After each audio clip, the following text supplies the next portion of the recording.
هنا صوت المنتدى. صوت المنتدى بث إذاعي يأتيكم يومي الأربعاء والسبت من كل أسبوع، وفي الأوقات من 8 إلى 9 مساء أيام الأربعاء، ومن 9 إلى 10 مساء أيام السبت بتوقيت إريتريا.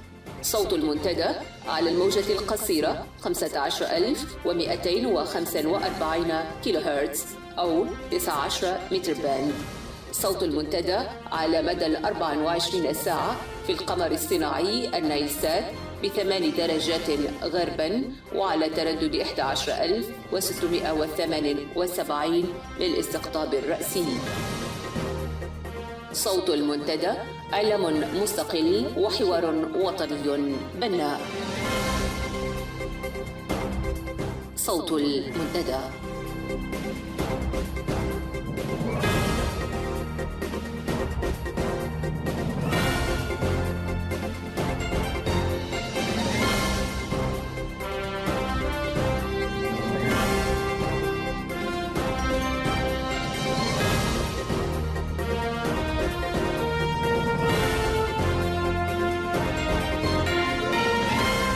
السلام عليكم وأهلا وسهلا بكم مستمعي ومستمعات إذاعة المنتدى.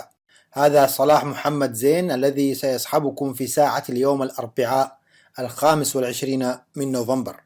بعد نشرة الأخبار الحصرية ستستمعون إلى لقاء المنتدى، وفيه أستضيف الناشط المدني الإريتري سليمان حسين للحديث حول ورشة العمل الإريترية التي التأمت بألمانيا في يومي 13 و14 من هذا الشهر.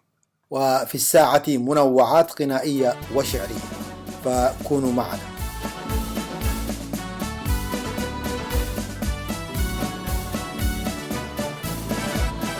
لن أحيي لا لا لا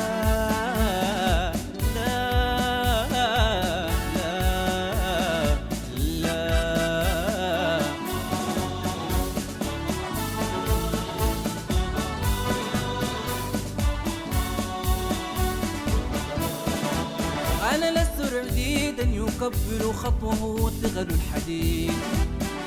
لن أحيي لا لا لا لا لا لا.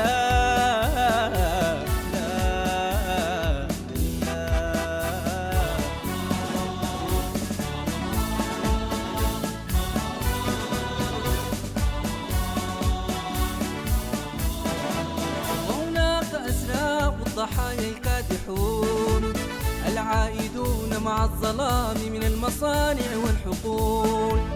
ملأوا الطريق ملأوا الطريق ملأوا الطريق، وعيونهم مجروحة الأغوار ذابلة البريق.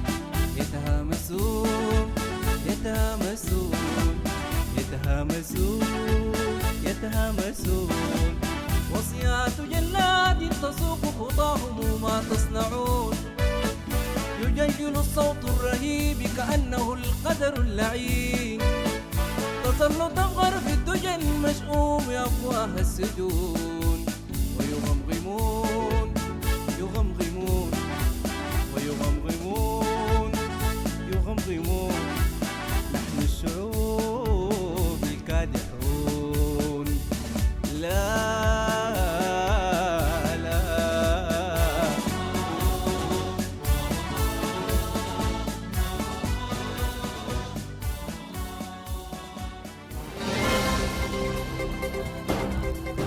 صوت المنتدى.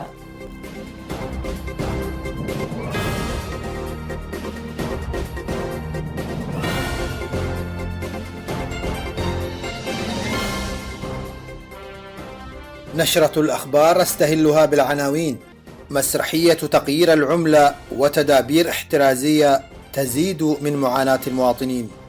احتجاز أكثر من 5000 إريتري على أيدي عصابات الإتجار بالبشر في السودان. حالات وفيات بسبب المجاعة التي تجتاح البلاد.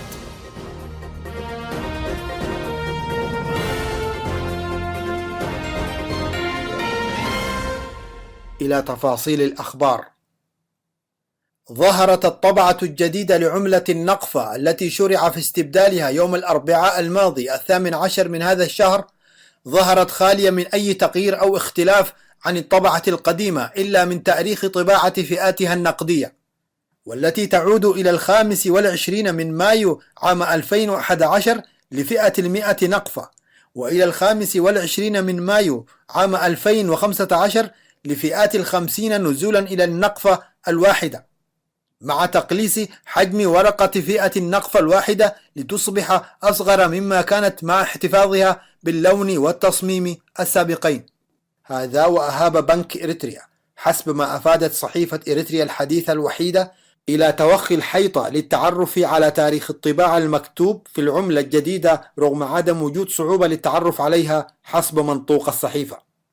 كل ذلك حدا بالجمهور والمتابعين إلى ترجيح أن إعلان تغيير النقفة ما هو إلا مسرحية جديدة قصد بها وضع أموال الناس في يد العصابة الحاكمة مجددا بعد أن قاطع الجميع التعامل مع المصارف الرسمية.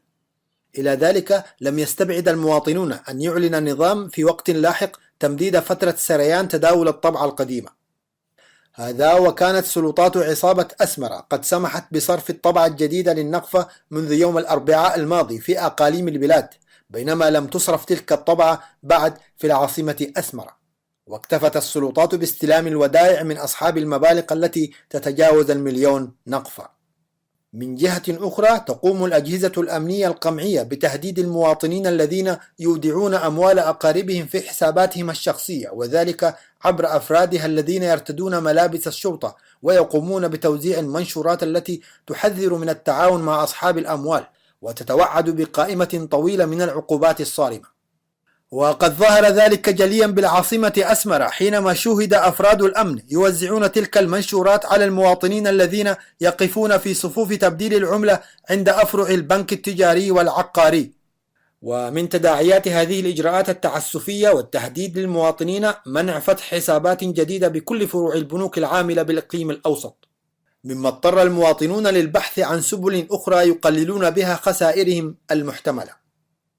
وأفادت مصادر إذاعة صوت المنتدى أن عملية تغيير العملة التي تجري في مقرات وحدات قوات الدفاع الإريترية تشهد تلاعبا كبيرا، حيث يقوم بعض قادة الجيش بإيداع مبالغ كبيرة في حساباتهم الشخصية التي سمحت لهم البنوك بفتحها. وفي هذا الإطار تم احتجاز 2 من قسم مالية الفرقة العسكرية 36 عندما حاولا إيداع مبالغ كبيرة في البنك التجاري الإريتري فرع مدينة تسني تابعة لقادتهم العسكريين، ولم يمضي على احتجازهما فترة قصيرة إلا وأطلق سراحهما من قبل قوة عسكرية كبيرة بقيادة أصحاب الأموال الذين هددوا وتوعدوا القائمين على المعتقل. في إعلان يعد فاجعا ومحبطا لقطاع كبير من قدامى المقاتلين، وفي تعميم صادر عن مكتب الرئيس، أعلن عن إلغاء مشروع مايحوتسا الإسكاني وتحويل مبانيه الموشكة على الانتهاء لصالح إسكان موظفين صينيين سيتم استخدامهم للعمل في مشروعات إنمائية حسب ما ذكر التعميم. هذا وقد كان مشروع مايحوتسا الإسكاني قد وزعت شققه السكنية على المقاتلين القدامى وسلموا صكوكا تفيد بالملكية، وظلوا لسنوات 10 ينتظرون انتهاء الشركة الإريترية المنفذة للمشروع من أعمال الإنشاءات ليستلموا مفاتيح منازلهم. لكن التعميم الأخير طالبهم بأن يقدموا طلبات جديدة سينظر في أمرها لاحقا. تعد وزارة الطاقة والتعدين لحفل تدشين بدء التنقيب في مناجم زارا يومي 5 و6 من ديسمبر القادم. ويذكر أن سلطات النظام كانت قد منعت أنشطة التعدين الأهلي التقليدي في منطقة زارا التابعة لمديرية كركبت بإقليم عنسبة منذ حوالي 3 سنوات، ومنحت حق التنقيب الحصري لشركة صينية لم يعلن عن اسمها حتى الآن. والجدير بالذكر أن واضعي بنود الاتفاقات مع شركات التعدين الأجنبية يتجاهلون دوما استصحاب تنمية المجتمعات المحلية أو حتى تشغيل السكان المحليين في تلك المناجم، فضلا عن وضع الضوابط التي من شأنها الحفاظ على البيئة أو حماية السكان من آثار المخلفات الكيميائية اللازمة لعمليات التصنيع. كما لم تقدم الدعوات لأعيان المنطقة لمجرد الحضور للحفل المزمع إقامته في بلدة زارا. اعتذر وزير المواصلات والاتصالات الإريتري المشارك في ملتقى معلومات الولايات السودانية الذي انعقد بولاية كسلا في الفترة من 22 إلى 23 من نوفمبر الجاري، اعتذر عن تقديم ورقته التي كانت من المفترض أن تتناول واقع التجربة الإريترية في مجال تقنية الاتصالات والقوانين المتعلقة بذلك.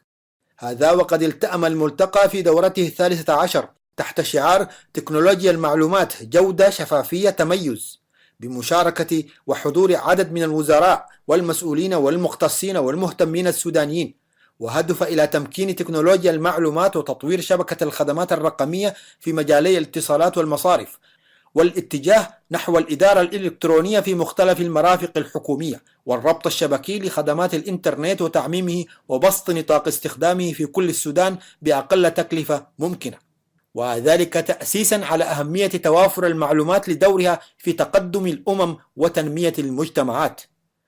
وأرجع مراقبون سودانيون اعتذار الوزير الإريتري إلى إدراكه بأن أداء وزارته متواضع جدا في مجال خدمات الاتصالات إذا ما قورن بذات الخدمات في السودان، وأضافوا بأن الوزير الإريتري قد أيقن أن خدمات الاتصالات في إريتريا ليس لها علاقة بشعار الملتقى، فلا هي خدمات شفافة ولا ذات جودة ولا متميزة، لذا فضل أن يطوي وريقاته التي كانت قد عدت مسبقا ويلتزم الصمت. أكد شقيقان ظلا محتجزين لأكثر من عام على أيدي عصابات الإتجار بالبشر، وأطلق سراحهما مؤخرا بعد دفع فدية مالية ضخمة عن وجود أكثر من 5000 إريتري في معتقل بمنطقة حجر القريبة من العاصمة السودانية الخرطوم منذ أكثر من عام تحت قيد عصابات الإتجار بالبشر الذين احتجزتهم لعدم تمكنهم من دفع الفدية المطلوبة. وعلمت مصادرنا أن المفرج عنهما قاما بإخطار فرع المفوضية السامية للاجئين التابعة للأمم المتحدة بوجود آلاف الإريتريين في قبضة هذه العصابات في المكان المذكور، وأن مصير هؤلاء الإريتريين الموت إذا لم تسارع الجهات الحكومية والهيئات لإنقاذهم من أيدي تجار البشر. وكشف الشقيقان المفرج عنهما عن أن العوائق التي تضعها السلطات السودانية للتغطية على إخفاقاتها في محاربة جريمة الإتجار بالبشر حالت دون تحرك فرع المفوضية السامية للاجئين لإنقاذ الإريتريين من قبضة هذه العصابات الإجرامية، والتي تقوم حسب قولهما بممارسات يندى لها الجبين تطال جميع المحتجزين خاصة الإناث التي يتعرضن لصنوف من التعذيب النفسي والجسدي والممارسات الجنسية الوحشية. هذا ويتعرض الإريتريون الفارون من جحيم العصابة الحاكمة في إريتريا إلى دول الجوار إلى ابتزاز العصابات الإجرامية التي تطالبهم بدفع مبالغ تفوق قدراتهم المالية، ويتعرضون لصنوف من التعذيب والاحتجاز لفترات طويلة في معسكرات تقيمها هذه العصابات على مرأى ومسمع من السلطات السودانية التي تتهم بعض أجهزتها الأمنية من قبل منظمات حقوقية وإنسانية دولية بالتورط في هذه التجارة البشعة. وتبعد منطقة حجر مسافة 4 ساعات من العاصمة السودانية، وتشتهر بكونها منطقة يجمع فيها اللاجئون الإريتريون في انتظار رحلتهم الطويلة والشاقة إلى أوروبا عبر ليبيا التي تدور بها معارك ونزاعات مسلحة. أفادت مصادر إذاعة صوت المنتدى أن المجاعة التي بدأت تأخذ شكلا مقلقا في إقليم جنوب البحر الأحمر بدأت تنتشر أيضا في إقليم شمال البحر الأحمر، فقد توفيت في 17 من هذا الشهر امرأة وطفليها بمستشفى أفعبت نتيجة للمجاعة المتفشية بمنطقتهم هميمت الواقعة على مسافة حوالي 100 كيلومتر من مدينة نقفة. وعلى الرغم من إخطار موظفي الصحة إدارة الإقليم بحالة المرأة بغرض اتخاذ الاحتياطات الضرورية لوقف المجاعة التي بدأت تعم الإقليم، إلا أن سلطات العصابة بالمنطقة فرضت عليهم تحرير شهادة وفاة مرضية عادية دون التطرق إلى المجاعة بأي شكل من الأشكال في محاولة للتغطية والتستر على حالة المجاعة التي بدأت تظهر في مناطق عديدة من البلاد نتيجة للسياسات الخاطئة التي تتبعها العصابة الحاكمة في إريتريا على مدار ربع قرن، والتي أخفقت في تحقيق الأمن الغذائي رغم توفر الموارد والإمكانات الزراعية لدى شعبنا. هذا وقد أكد أقارب الضحية التي فقدت حياتها وطفليها بمستشفى أفعبت بتفشي المجاعة في منطقتهم ومعاناة السكان من ندرة الغذاء والرعاية الصحية ونفوق الماشية وعدم اهتمام السلطات بهول الكارثة التي على وشك الوقوع في منطقتهم نتيجة للجفاف والقحط الذي ضرب المنطقة خلال السنوات الماضية، وعلى الرغم من صرخاتهم وتحذيراتهم المسبقة للسلطات. نهاية النشرة. وهناك قافلة تولول في متاهات الزمان وبلا دليل. هناك قافلة تولول في متاهات الزمان وبلا دليل. عمياء فاقدة المصير تمشي الملايين الحفاة والعراة الجائعون مشردون في السفح في دنيا المزابل والخرائب ينبشون. والمطرفون الهانئون يقهقهون ويضحكون يمزقون الليل في الحانات في دنيا الفتون. والجاز ملتهب يضج حياله نهد وجيد. موائد خضراء تطفح بالنبيذ وبالورود. لهف من الشهوات يجتاز المعالم والصدور. هل يسمعون صخب الرعود؟ هل يسمعون صخب الرعود؟ صخب الملايين الجياع يشق أسماع الوجود. لا يسمعون في اللا شعور حياتهم فكأنهم صم الصخور. لا لا لا لا.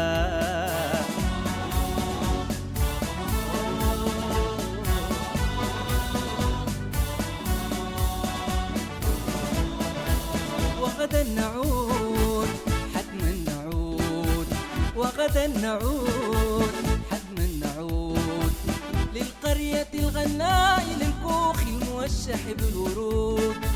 ونسير فوق جماجم الأسياد مرفوع البنود. تزغرط الخالات والأطفال ترقص والصقار. والنخل والصفصاف والسيال زاهية الثمار. وسنابل القمح المنور بالحقول وبالديار. لا لن نحيل عن الكفاح. لا لن نحيل عن الكفاح. ستعود إفريقيا لنا وتعود أنوار الصباح. لا لا لا لا.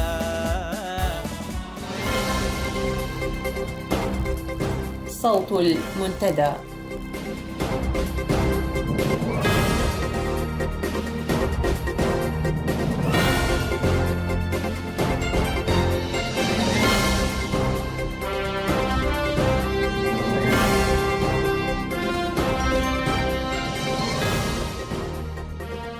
استضاف معهد فيلسبرغ الألماني في الفترة ما بين 13 و14 من نوفمبر الجاري بمدينة فرانكفورت ورشة عمل إريترية دعا إليها 10 منظمات سياسية ومدنية إريترية معارضة للنظام الحاكم في أسمرة.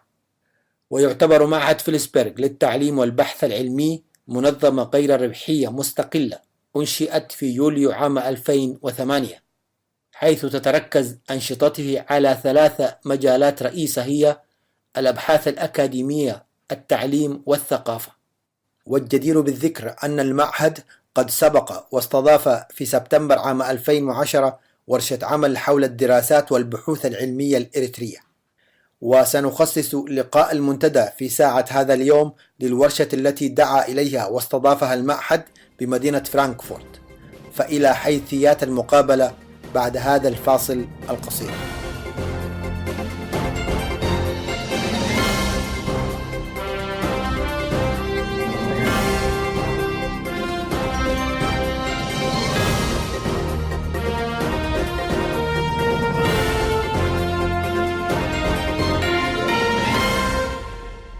أهلا بكم مجددا مستمعي ومستمعات صوت المنتدى.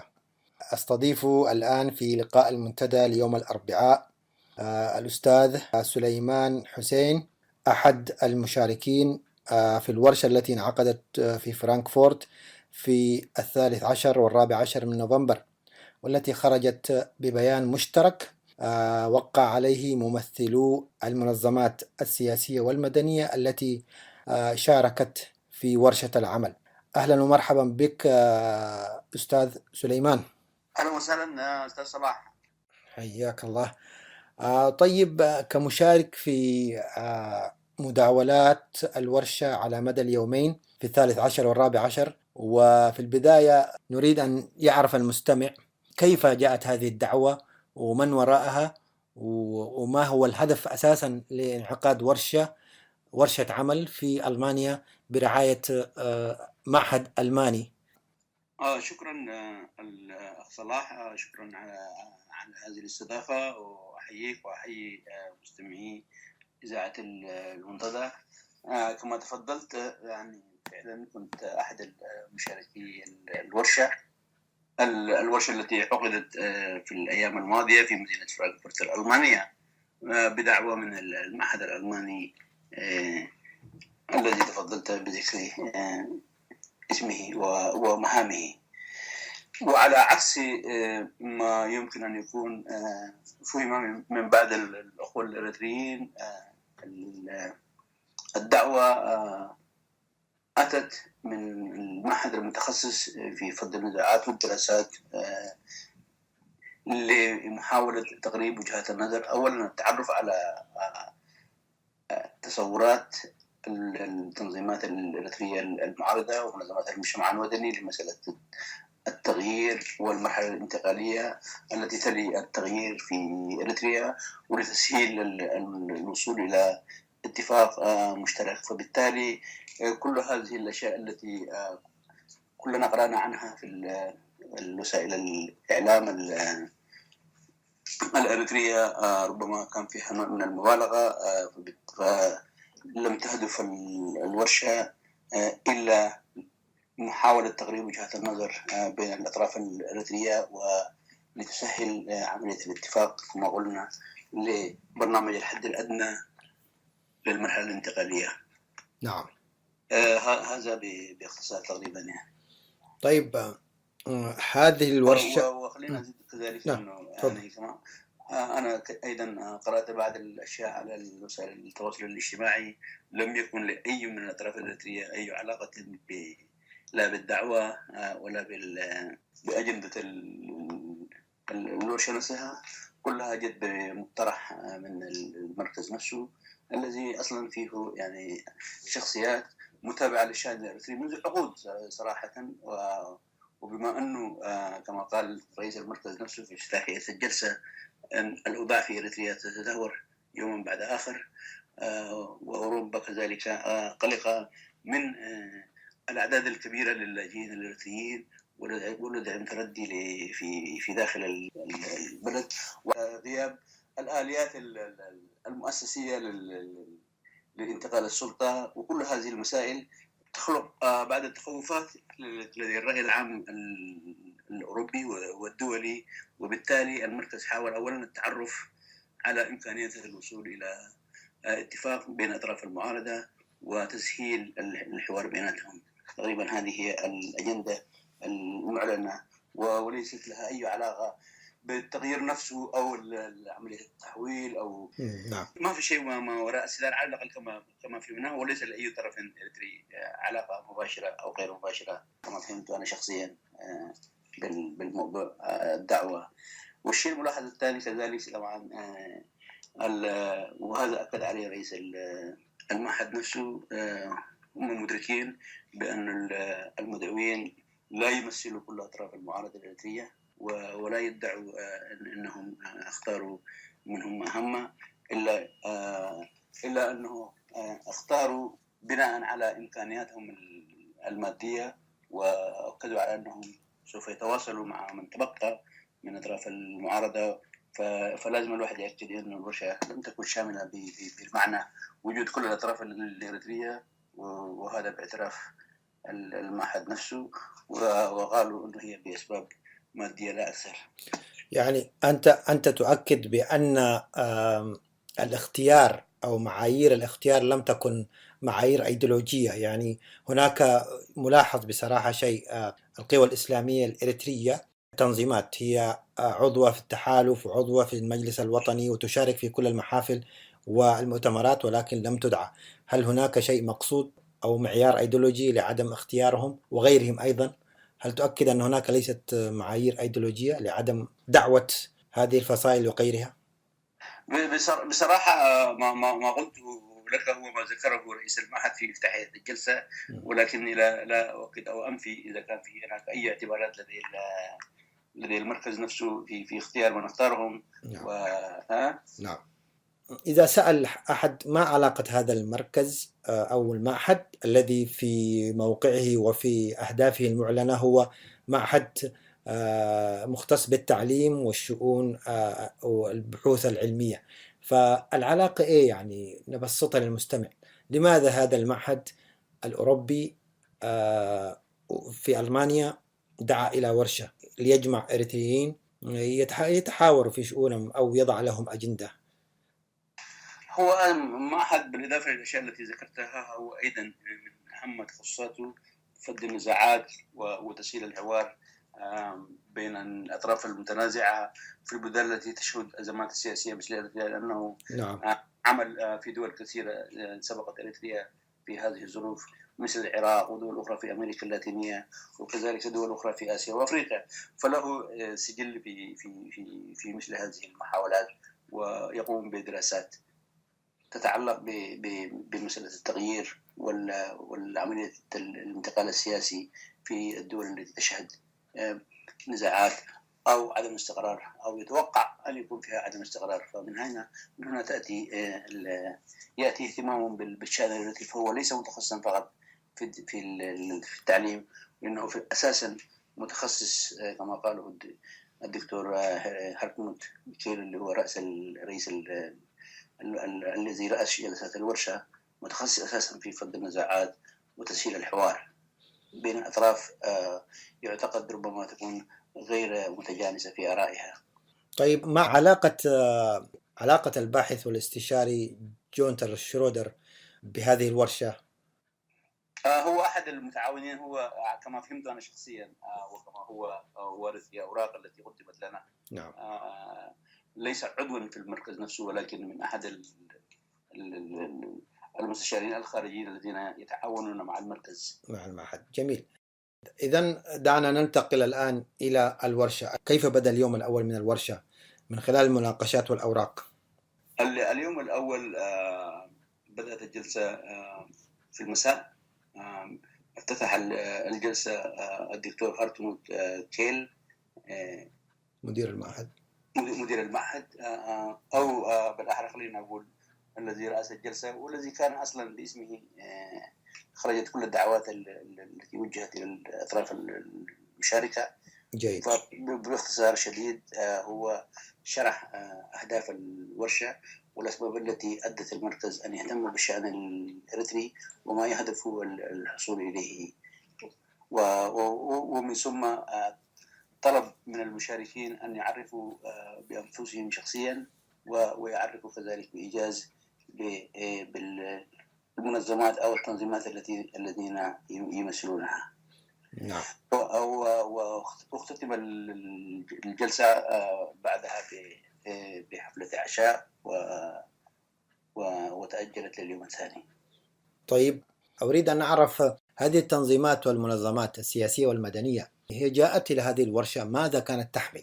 اليوم الثاني طبعا كان هو اليوم المهم للورشة نفسها، لأنه اليوم الأول هو تمهيدي وتعريفي بين المشاركين وبعضهم البعض، وتعريف بمنظماتهم والتعرف على المركز وأهداف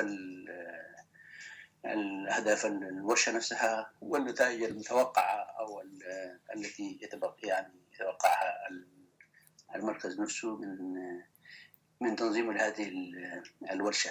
أما اليوم الثاني كما قلت هو اليوم الأهم، قسم على 4 جلسات، جلستين في الفترة الصباحية وجلستين بعد الظهر. قبل الورشة نفسه طبعا الرئيس الورشة كان في تواصل مستمر عبر الإيميل مع كل المشاركين. بالتالي الأجندة كانت يعني أرسلت، والأشياء التي يود المركز أن يركز فيها المشاركين، يعني مسائل تتعلق في عملية التغيير وما بعد التغيير، الأشياء التي ممكن أن تضمن وصول الأطراف المعارضة إلى الاتفاق فيما بعدها، والتي أيضا يمكن أن تكون أرضية للعمل المشترك، والتي بمقدورها أن تسهل عملية التحول السلمي في إريتريا. فكان أثاروا نقاط في رسائلهم، وأرادوا أن يتناولوها المشاركين في بداية الجلسة، بحيث يتعرف الجميع على تصور كل طرف من الأطراف المشاركة لعملية التحول والتغيير في إريتريا. فبذلك أعطيت لكل ممثل 20 دقيقة حتى يأتوا بورقة تتضمن آرائهم وتصوراتهم لعملية التغيير والتحول نحو الديمقراطية في إريتريا. جيد. فبالتالي الجلستين الأولى كانت فرصة للمشاركين أن يقدموا أوراقهم التي كما قلت تتعلق بتصوراتهم. جيد. إذن هذه كانت الجلستين اللي هي تلاوة أو تقديم ما جاء به كل وفد أو استعراض ما جاء به كل وفد كما تفضلت. في الجلسة الثالثة والرابعة أو قبل ذلك، قبل الدخول في الجلسة الثالثة والرابعة، هناك بعد اللقب في الدعوة كانت هناك أجندات ولم يتم مناقشتها في الجلسة. هل هذه الأجندات كانت مقترحات من المركز أم فرضت والمركز وضع خط لا تتجاوز هذه الأجندات؟ كيف كانت الأجواء؟ ليست هناك شروط، بل إنما هي مجرد أفكار لتسهيل وصول الورشة إلى الهدف المعلن للورشة نفسه. بما أنه هدف الورشة هو تسهيل الحوار بين أطراف المعارضة وتسهيل الاتفاق المشترك بين أطراف المشاركة للعمل المشترك وعملية التحويل الديمقراطي في إريتريا، وفي رأسهم التحول السلمي في إريتريا. كان هناك نقاط أثارها المركز وحبذ أن يتناولها المشاركين، لكنها ليست أجندة مفروضة. كان هناك بالإمكان تضع، لأننا سنأتي إلى النقاط العشر، ولكن كان بإمكان أي وفد، أي شخص من الحضور أن يرى أهمية مناقشة هذا البند من غيره. أي وفد كان له كامل الحرية أن يتناولها كلها أو يتناول جزء منها أو يتناول أشياء أخرى لم ترد في المقترحات، فهي عبارة عن نقاط لتسهيل الحوار ليس أكثر يعني. جيد. كان ضروري أن نؤكد على هذه النقطة. إذن إذا كان هناك لازم نأكد كمان الأخ صلاح أنه إدارة الورشة كانت محايدة تماما، يعني هذه تصورات منهم بحكم خبرتهم في هذا المجال. ممتاز. تقريب وجهات النظر وإدارة الحوارات، كانت عبارة عن يعني مقترحات منهم لتسهيل الحوار ولتسهيل الوصول إلى نتيجة يعني يتشرف بها المشاركون، ولكن كان محايد تماما وليست هناك أجندة مفردة يعني. جميل جدا. إذن المداولات كانت إريترية خالصة والنتائج إريترية خالصة. يعني المداولات 100% إريترية خالصة. قضايا إريترية، مداولات إريترية، والنتائج كمان والنتائج كذلك إريترية. وأهم من كده كان الروح اللي سادت كانت روح إيجابية بين المشاركين، والنقاش كان صريح وأثيرت كل النقاط. ربما البيان المقتضب لم ينقلها إلى الرأي العام، ولكن كان هناك نقاش أحيانا حامي، ولكنه يعني نقاش أو حوار متحضر بين الأطراف الإريترية ولساعات طويلة يعني. جيد. إذن قبل الدخول في النقاط العشر وتفاصيلها، كيف كانت الجلسة الثالثة والرابعة؟ تفضل. الجلسة الثالثة كان حوار مفتوح بين بما أنه كل وفد قدم ورقته في خلال 20 دقيقة وشرح تصوراته. نعم. فكان نقاش مفتوح بين الأطراف الإريترية. جيد. وبالتالي كان في تفاعل. نعم. يعني كان في حول أهم القضايا التي مطروحة في الساحة الإريترية. في أشياء تناولها وفد وفي أشياء أخرى تناولها وفد بطريقة أخرى، وكل هذا. وبالتالي كان يعني نقاش مفتوح بين الأطراف الإريترية، ورئاسة الجلسة كانت تقوم بعملية إدارة وليس أكثر. جيد جدا. ولكن في نفس الوقت عينوا مجموعة من مراقبين مستغلين بحيث يوجزوا ما يمكن أن يعتقد هي نقاط قد يكون الوصول للتفاهم حولها أسهل من غيرها. يعني فبالتالي مجموعة من الخبراء كانوا يسجلوا النقاط التي يبدو أن هناك اتفاق أو شبه اتفاق حولها بحيث يعرضوها في الجلسة التي تلت الجلسة الثالثة. هل أوضحت هؤلاء الخبراء من هم، جنسياتهم غير إريتريين؟ في إريتريين وغير إريتريين، لكن معظمهم هم ألمان، ولكن كان هناك إريتريين أيضا. وهذه الإيجاز للحوار ما هو إلا مسودة تسهل المداولات في الجلسة الأخيرة ليس أكثر. يعني ما كانت إلزامية بقدر ما هي كانت عملية مسودة مقترحة لتسهيل الوصول إلى اتفاق مشترك. أيضا كالأجندة نفسها، يعني نفس الكلام اللي قلناه عن الأجندة ينطبق على هذا الملخص الذي أتوا به المراقبون المستغلون. جيد. إذن النقاط 10 تقريبا معظمها وأبرزها قدمناها للمستمع في نشرة الأخبار، ولكن دعني أتوقف معك في الثانية. الحل السلمي هذا بند، أنا أرى هناك من وقع وهو يحمل السلاح، وهناك من وقع ولا يعترف بهذا الحل السلمي، فكيف وصلتم إلى هذا التوافق؟ هذه النقطة تحديدا الأخ صلاح كانت من طبعا كان حصل نقاش سطر يعني زي ما يقولوا بالدارجي، لكن هذه النقطة اللي ذكرتها أنت تحديدا كانت من أكثر النقاط التي لم يجري حولها نقاش كثير. وكان في شبه إجماع بين الأطراف الإريترية، وبالتالي تم تجاوزها بسهولة. لم يعترض عليها أحد. لم يعترض عليها أحد. جميل. إذا ننتقل أيضا للنقطة نعم تفضل. صراحة خلينا أكمل حتى التنظيمات التي قلت عليها أنها تحمل السلاح. يعني أيضا عبرت عن اختيارها أو أنها تفضل العمل السلمي كأداة لتغيير في إريتريا، وما هو إلا حمل السلاح عبارة عن ضرورة أجبرتها الظروف، ولكنها أيضا ليست هناك مقومات لها.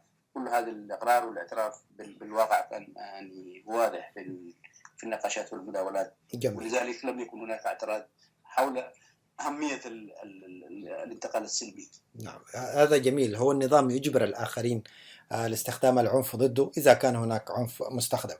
جميل. في النقطة الرابعة فيها أيضا بعد اللقط، هي بالإنجليزية طبعا لأنه البيان بالإنجليزي، فهل ترى ترجمتها هي الفصل بين الدين والدولة أم الفصل الدين عن الدولة؟ لأنه في الإنجليزية هي دقيقة، وهناك أيضا ضمان لكفالة مع ضمان كفالة الدولة لحرية العقيدة. فهل تحدثت وشرحت كيف جاءت النقطة الرابعة اللي هي الفصل بين الدين والدولة؟ هذا ترجمتي لها. هذا البند تحديدا كان فيه نقاش لفترة، وكان جاي على خلفية فهم الناس للمسألة بأنه لابد للدولة أن تكون لا تتدخل في المؤسسات الدينية، ولا يسمح للمؤسسات الدينية أن تتدخل في شؤون الدولة، ومع التأكيد على كفالة الدولة لحق حرية الاعتقاد والأديان، وتكون على مسافة يعني متساوية من كل الأديان والمؤسسات الدينية. ضمن هذا الفهم أتت المسألة. جيد. ولا تخضع لأي تفسير آخر كمعاداة الدين أو معاداة المؤسسات الدينية، لأنه بصراحة نحن ناس إريتريين ونعرف شعبنا، وشعبنا يدين بالإسلام والدينية ونكثر الشعوب تدينا، فما فيها أي بعد يعادي التدين أو الدين نفسه بقدر ما هو يحمي الحريات الدينية ويحمي الدولة من انحياز لطرف ضد الآخر. ثم أن هنالك مسائل أيضا تقر في مؤتمرات وطنية كبيرة وفي الدستور، ولكننا نناقشها كواقع أو كمخرجات للورشة. هناك كثير متحفظ من أنه هذه الورشة ليست ذات صلاحية لمناقشة هذه الأمور. هي ما لم تدعي أنها تمثل أكثر من نفسها المنظمات المشاركة. نعم. ولكن كذلك كمنظمات تعمل في الحقل السياسي وتعمل من التغيير الديمقراطي في إريتريا، من حقها أن تناقش تصوراتها، ومن حقها أن توصل أن تعمل أو أن تحاول الوصول إلى فهم مشترك يؤسس للعمل المشترك ويسهل العملية الديمقراطية. يعني خلينا نفهم هذه من هذا الإطار، ولكنها ليست يعني جلسة تشريعية تشرع لإريتريا أو مثل هذا الشيء، لكنها منظمات تعمل ليل ونهار من أجل التغيير في إريتريا، ويهمها الانتقال السلمي نحو الديمقراطية في إريتريا. وهذه الورشة تأتي في إطار المجهود ليس جديدا ولا أولا ولا أخيرا، يعني نعم. في إطار المجهود الذي يهدف إلى الوصول إلى فهم مشترك يؤسس للعمل المشترك.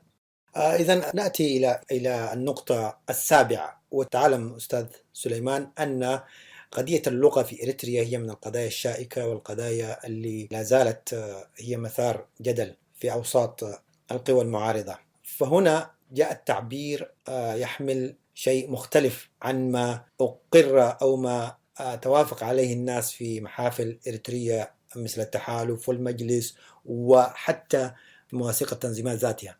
كثير من التنظيمات والمحافل والمواثيق التي خرجت كما قلت تقول اعتبار اللغتين العربية والتجرينية لغتين رسميتين. هنا ورد استخدام ثم جاء كلغات عمل. لما هذا الاختلاف؟ ما المقصود منه؟ لم يكن على حسب فهمي للمداولات وتناول الناس المسألة، لم يكن نعم الهدف الاتيان بأي تغيير، ولكن جاء على خلفية النقاشات اللي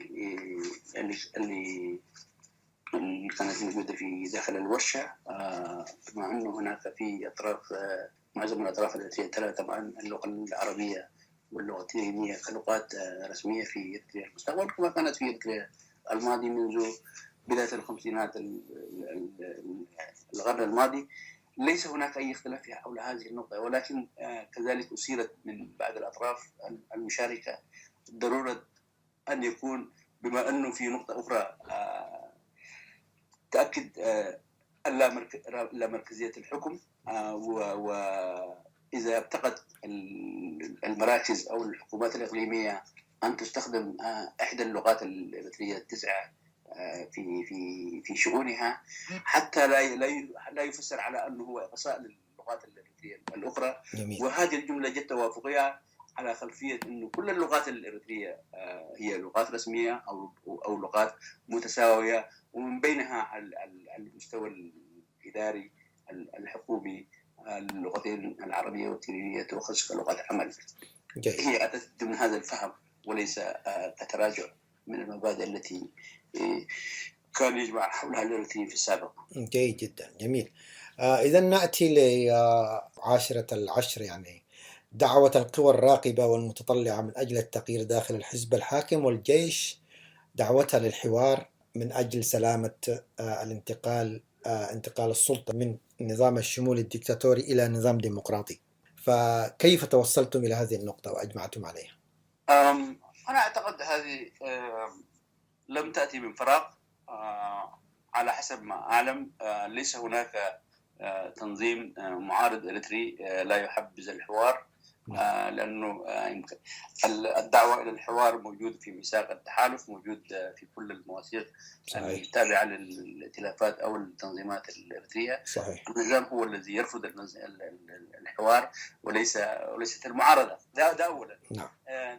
ثانيا كما ذكرت طبعا المركز نفسه أيضا كان هذه النقطة أحد الأشياء التي طلب من المشاركين أن يبدوا رأيهم فيها، وعلى خلفية تجارب شعوب الآخرين كما حصل، حتى لا يكون إقصاء لضمان الاستقرار وضمان الدخول إلى العملية الديمقراطية بطريقة سلمية وضمان الاستقرار ما بعد التغيير، لابد أن يكون هناك أن لا يكون هناك إقصاء. يعني أذكر المشاركين، كثير من المشاركين تناولوا مثلا التجربة العراقية والإقصاء الذي حصل لحزب البعث، وكيف أدى إلى عدم الاستقرار إلى يومنا هذا. وكل هذه المسائل تتطلب أن ترتفع المعارضة إلى مسؤولياتها، وهي أساسا ضمن أهدافها هي الدخول إلى الحوار، في الحوار مع النظام. النظام هو الذي يرفض فإذا كان هناك عناصر تؤمن بالديمقراطية وضرورة التغيير كامل الدستور في إريتريا، فليس هناك أي مانع في أنه تكون هي جزء من العملية السياسية. وليس تؤمن فقط، إنما ترغب. هناك نعم في التغيير محاولات كثيرة للاتيان بالتغيير في داخل إريتريا، والناس تنتظرها. عندما تأتي المحاولات يعني ما نحن بنتظاهر لتأييد أي محاولة من داخل النظام للاتيان بالتغيير. هؤلاء هم الناس المقصودين. ونموذج يناير 2013 يعني الذي أجمعت والشهيد والدعالي كلها بتأييده يعني والحماس في تأييده كذلك. فيأتي ضمن هذا السياق ولا يأتي من فراغ يعني، ولا يقصد به أي شيء آخر غير الخير لإريتريا والرغبة في عدم إقصاء أي طرف كان في مستقبل إريتريا. إجمالا كيف تنظر أنت كمشارك لهذه المخرجات؟ وحدثنا عن البرامج المستقبلية واللقاءات المستقبلية، كيفيتها، وهل ستكون وعاء أوسع لمن لم يشارك؟ تفضل. رئيس المركز نفسه أصر على هذه النقطة في أكثر من مرة، أنه رح يكون في تواصل من الآن مع كل الأطراف الإريترية الأخرى التي المشاركة والتي لم تشارك. وسوف يشوفوا السبل الممكنة إذا عقدت مثل هذه اللقاءات أن تكون شاملة أكثر مما كانت عليه في هذه الفترة. وطلب من المشاركين أن يبدوا برأيهم إذا كان يرغبوا أن يواصل المركز في جهوده في هذا السياق، والكل أبدأ رغبته وتجاوب مع السؤال بإيجابية. فليست هناك أجندة محددة في وقت الحاضر، ولكن هناك رغبة معلنة في أن يتواصل رغبة واستعداد وقبول من الإريتريين في أن يتم التشاور في المستقبل. وأبدأ استعداد المركز أبدأ استعداده أن يقدم كل المساعدات الفنية الممكنة لمثل هذه الحوارات بين أطراف المعارضة في المستقبل. جميل. في نهاية هذا اللقاء لا يسعنا الأستاذ سليمان حسين إلا أن أشكرك لتوضيح ما دار في ورشة العمل التي انعقدت في مدينة فرانكفورت الألمانية في الفترة ما بين 13 و14 من نوفمبر، والتي ناقشت شأن إريتري، وكانت دعوة من معهد ألماني. وشكرا لك أستاذ سليمان مرة أخرى باسمي وباسم المستمعين. وأنا كذلك أشكرك الأخ صلاح، وأشكرك مرة أخرى على هذه الفرصة. ولو سمحت لي في نصف دقيقة تفضل. أن أعبر عن أو أشيد كل المشاركين الإريتريين للروح التي رأيتها، الروح الإيجابية والاستعداد للعمل المشترك ولقبول الرأي والرأي الآخر. الشيء اللي شفته يعني كان يعني مدعاة للتفاؤل ويبشر بالخير. جميل جميل. هذا ما أردت قوله، وأهنئ الإريتريين على هذه الروح. هذه بشرى سارة لكل المستمعين وكل من يرغب في التغيير، وكل الجماهير الإريترية المتطلعة من أجل التغيير ومن أجل وحدة صف المعارضة في المقام الأول حتى يتم التغيير المنشود. شكرا لك أستاذ سليمان، وشكرا لمستمعينا الذين كانوا يتابعونا في هذه الساعة. وشكرا لك. صوت المنتدى.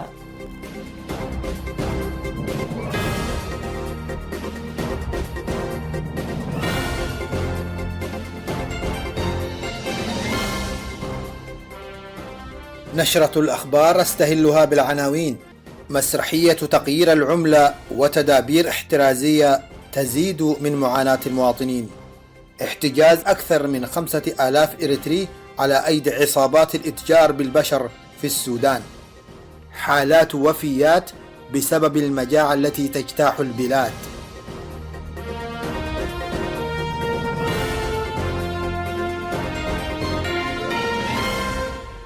إلى تفاصيل الأخبار.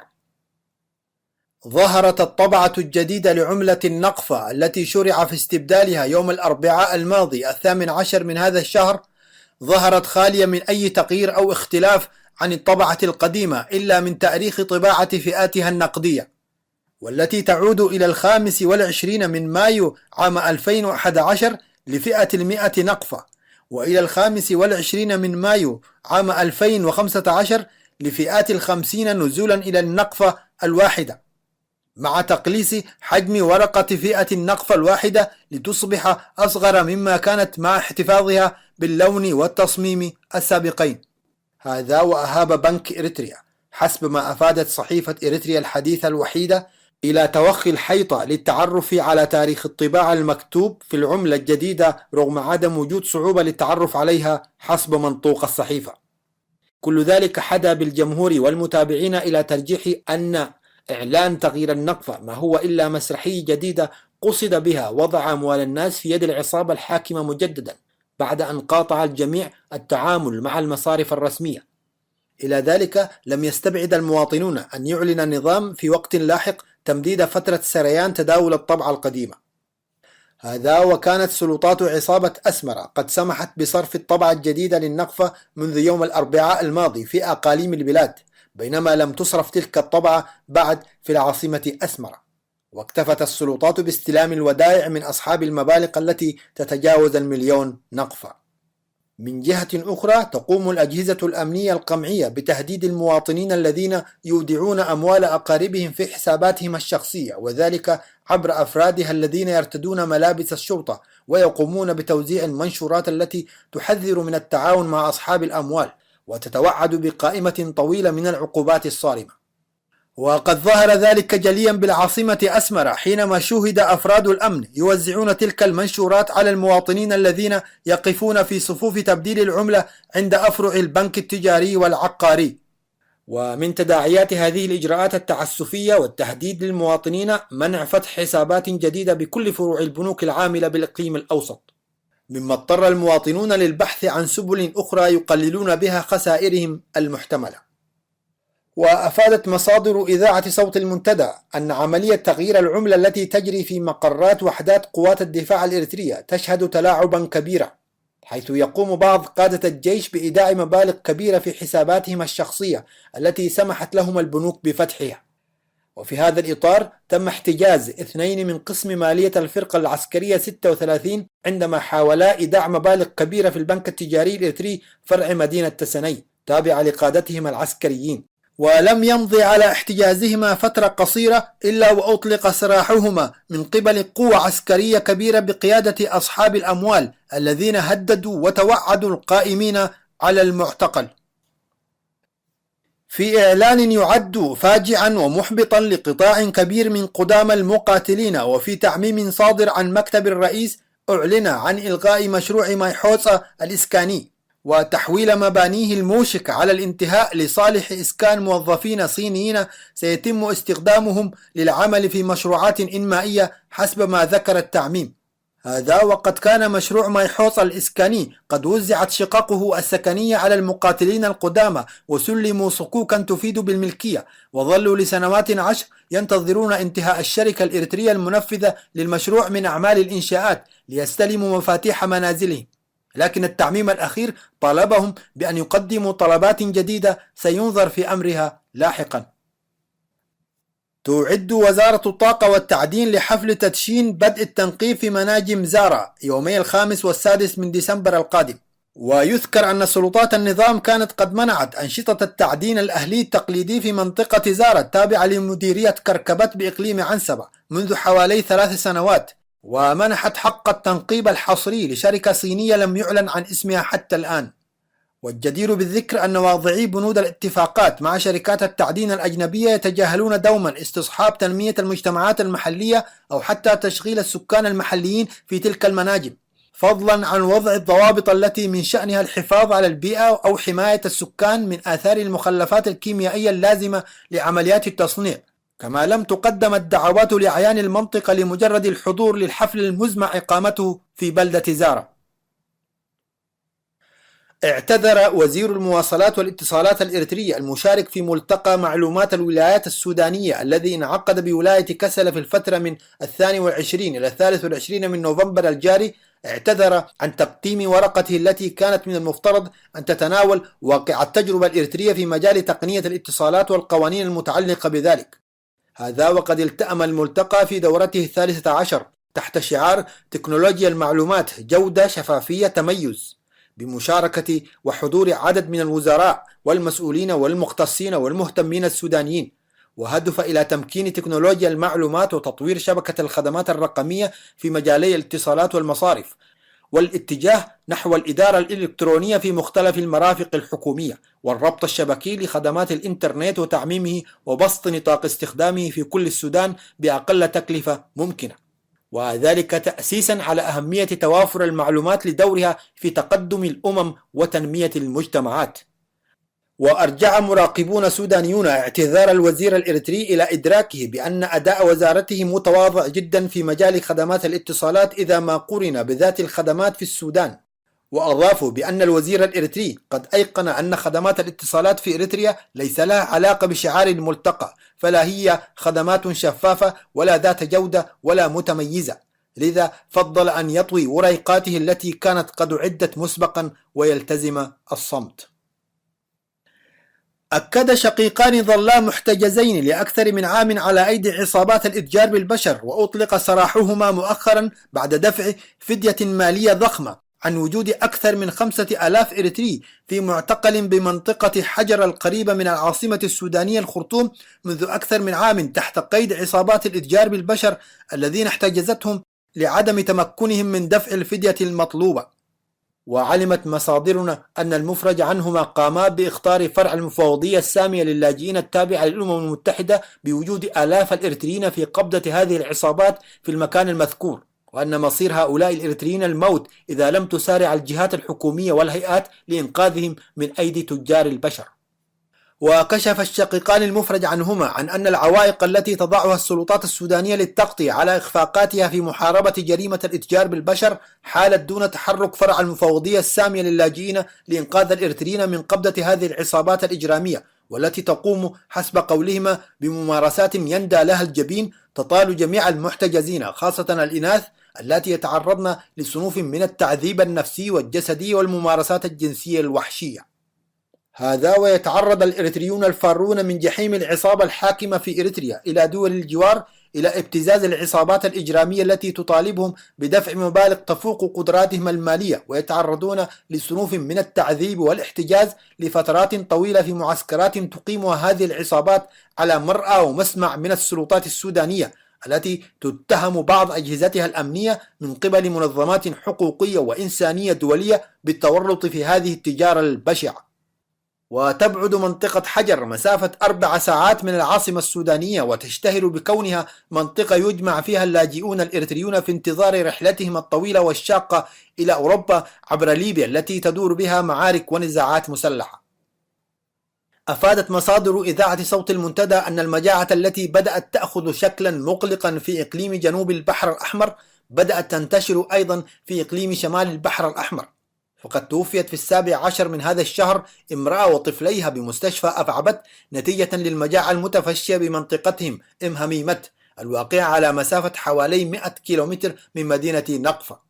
وعلى الرغم من إخطار موظفي الصحة إدارة الإقليم بحالة المرأة بغرض اتخاذ الاحتياطات الضرورية لوقف المجاعة التي بدأت تعم الإقليم، إلا أن سلطات العصابة بالمنطقة فرضت عليهم تحرير شهادة وفاة مرضية عادية دون التطرق إلى المجاعة بأي شكل من الأشكال في محاولة للتغطية والتستر على حالة المجاعة التي بدأت تظهر في مناطق عديدة من البلاد نتيجة للسياسات الخاطئة التي تتبعها العصابة الحاكمة في إريتريا على مدار ربع قرن، والتي أخفقت في تحقيق الأمن الغذائي رغم توفر الموارد والإمكانات الزراعية لدى شعبنا. هذا وقد أكد أقارب الضحية التي فقدت حياتها وطفليها بمستشفى أفعبت بتفشي المجاعة في منطقتهم ومعاناة السكان من ندرة الغذاء والرعاية الصحية ونفوق الماشية وعدم اهتمام السلطات بهول الكارثة التي على وشك الوقوع في منطقتهم نتيجة للجفاف والقحط الذي ضرب المنطقة خلال السنوات الماضية، وعلى الرغم من صرخاتهم وتحذيراتهم المسبقة للسلطات. وبهذا وصلنا وإياكم إلى ختام ساعة اليوم، وحتى نلتقي وإياكم في الأسبوع المقبل كونوا بخير.